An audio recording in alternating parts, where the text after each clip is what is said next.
Penganiaya nenek Saudah yang tolak penambangan emas ilegal kini ditangkap polisi. Konflik tanah kaum. Sosok penganiaya warga Pasaman, Nenek Saudah, 68, yang menentang penambangan emas tanpa izin di lahannya, akhirnya sudah ditangkap polisi. Ternyata pelaku yang ditangkap masih memiliki hubungan kerabat dengan Nenek Saudah, yaitu Is, 26. Hal itu diungkapkan Kabid Humas Polda Sumbar, Kombes Pol Susmelawati Rosya, Selasa, 6 Januari 2026. Pelaku sudah ditangkap.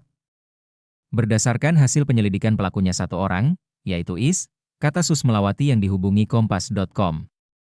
Is disebut-sebut masih memiliki hubungan kerabat dengan Nenek Saudah. Imbuhnya, Susmelawati menyebutkan, berdasarkan hasil penyelidikan sementara, kasus tersebut berkaitan konflik lahan kaum dan bukan persoalan penambangan emas ilegal. Dari hasil penyelidikan juga, kata Susmelawati, tidak ditemukan alat berat untuk penambangan di lokasi.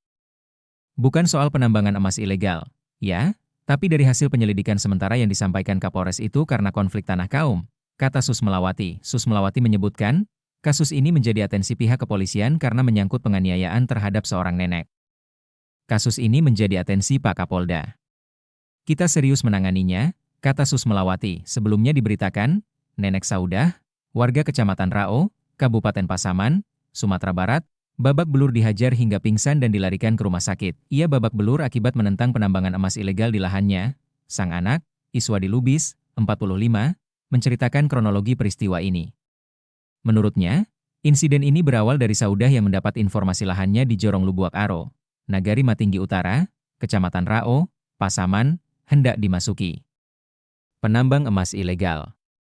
Lalu ibu saya pergi ke lokasi, Kamis, 1 Januari 2026, malam.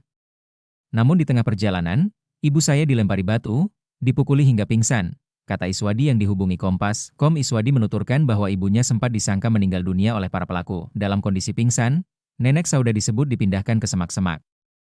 Ibu saya dilempari batu sampai pingsan, lalu dipukuli, muka, kepala, punggung semuanya luka, ujar Iswadi.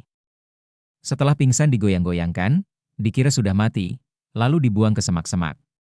Itu sudah tidak wajar, bukan perlakuan manusia, imbuhnya. Beberapa waktu kemudian, Nenek Saudah siuman dan berusaha pulang ke rumah dengan sisa tenaga yang ada. Ia akhirnya ditemukan oleh pihak keluarga dan segera dilarikan ke fasilitas kesehatan untuk mendapatkan perawatan. Iswadi mengatakan, saat ini ibunya dirawat di RSUD Tuanku Imam Bonjol Lubuk Sikaping dengan kondisi luka di wajah dan memar di tubuh. Menurut Iswadi, ibunya sudah lama menentang penambangan emas ilegal di lahannya, sudah sering dibujuk, tetapi selalu ditolak Nenek Saudah hingga terjadi peristiwa penganiayaan yang diduga dilakukan oleh pekerja tambang. Atas kejadian tersebut, pihak keluarga berharap aparat penegak hukum dapat mengusut tuntas kasus penganiayaan yang dialami korban.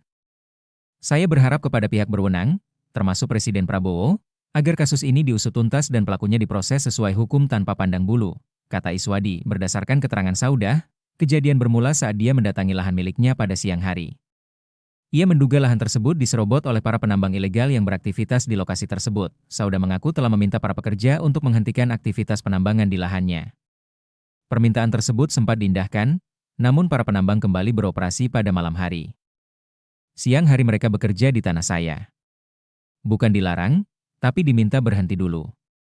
Tapi waktu maghrib mereka datang lagi dan bekerja kembali, ujar Saudah. Merasa keberatan, Saudah kembali mendatangi lokasi pada malam hari dengan membawa senter untuk melihat aktivitas tersebut. Namun, kedatangannya justru berujung pada tindakan kekerasan yang ia alami.